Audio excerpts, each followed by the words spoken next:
Breaking news చూస్తున్నాం. BRS working president KT Rama Rao సంచలన నిర్ణయం తీసుకున్నారు. ఎవరు ఊహించని రీతిలో పొలిటికల్ కెరీర్ కు బ్రేక్ అంటూ ట్వీట్ చేశారు. కేటీఆర్ చేసిన ఈ ట్వీట్ ఇప్పుడు రాష్ట్ర రాజకీయాల్లోనే కాదు, దేశ రాజకీయాల్లోనూ హాట్ టాపిక్ గా మారింది. నిన్నటి వరకు కేడర్లో నూతనోత్తేజం రేపిన కేటీఆర్ రాత్రికి రాత్రి ఈ నిర్ణయం తీసుకోవడం వెనుకున్న కారణాలేంటని సర్వత్రా చర్చ జరుగుతోంది. బీఆర్ఎస్ ను కేసీఆర్ తర్వాత అన్ని తానే నడిపిస్తున్న కేటీఆర్ అసలు పార్టీ కేడర్తో కానీ సన్నిహిత నేతలతో కానీ ఒక్క మాట కూడా చెప్పకుండా నిర్ణయం తీసుకోవడం వెనుకున్న ఆంతర్యం ఏంటని పార్టీ వర్గాలు గుసగుసలాడుకుంటున్నాయి. కొద్ది రోజులు రెస్ట్ తీసుకోవాలని, రాజకీయాల నుంచి బ్రేక్ తీసుకుంటున్నానని ట్వీట్ చేశారు. తాను రీఫ్రెష్ అవ్వాలనుకుంటున్నానని, కొద్ది రోజులు ఈ కార్యకలాపాలన్నిటికీ దూరంగా ఉండాలనుకుంటున్నారన్నారు. రాజకీయాల్లో కొద్ది రోజులు యాక్టివ్గా లేని కదా అని తన రాజకీయ ప్రత్యర్థులు తనను మిస్ అవ్వరని తాను అనుకుంటున్నానని రాసుకొచ్చారు.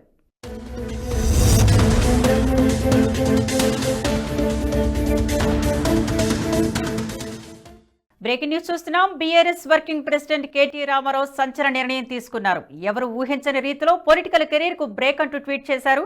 కేటీఆర్ చేసిన ఈ ట్వీట్ ఇప్పుడు రాష్ట్ర రాజకీయాల్లోనే కాదు, దేశ రాజకీయాల్లోనూ హాట్ టాపిక్ గా మారింది. నిన్నటి వరకు కేడర్లో నూతనోత్తేజం రేపిన కేటీఆర్ రాత్రికి రాత్రి ఈ నిర్ణయం తీసుకోవడం వెనుకున్న కారణాలేంటని సర్వత్రా చర్చ జరుగుతోంది. బీఆర్ఎస్ ను కేసీఆర్ తర్వాత అన్ని తానే నడిపిస్తున్న కేటీఆర్ అసలు పార్టీ కేడర్తో కానీ సన్నిహిత నేతలతో కానీ ఒక్క మాట కూడా చెప్పకుండా నిర్ణయం తీసుకోవడం వెనుకున్న ఆంతర్యం ఏంటని పార్టీ వర్గాలు గుసగుసలాడుతున్నాయి. కొద్ది రోజులు రెస్ట్ తీసుకోవాలని, రాజకీయాల నుంచి బ్రేక్ తీసుకుంటున్నానని ట్వీట్ చేశారు. తాను రీఫ్రెష్ అవ్వాలనుకుంటున్నానని, కొద్ది రోజులు ఈ కార్యకలాపాలన్నిటికీ దూరంగా ఉండాలనుకుంటున్నారన్నారు. రాజకీయాల్లో కొద్ది రోజులు యాక్టివ్గా లేని కదా అని తన రాజకీయ ప్రత్యర్థులు తనను మిస్ అవ్వరని తాను అనుకుంటున్నానని రాసుకొచ్చారు.